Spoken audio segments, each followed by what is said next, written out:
বেইমানরে তুমি যতই সুযোগ দাও না কেন, বেইমান বেইমানি করবেই।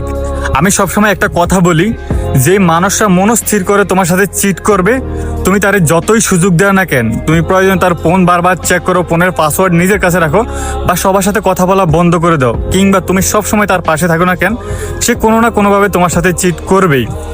একবার যদি সে কোনোভাবে ধরা খেয়ে যায়, এরপরে বা সে আরো স্মার্টলি চিট করবে যেন তুমি না ধরতে পারো।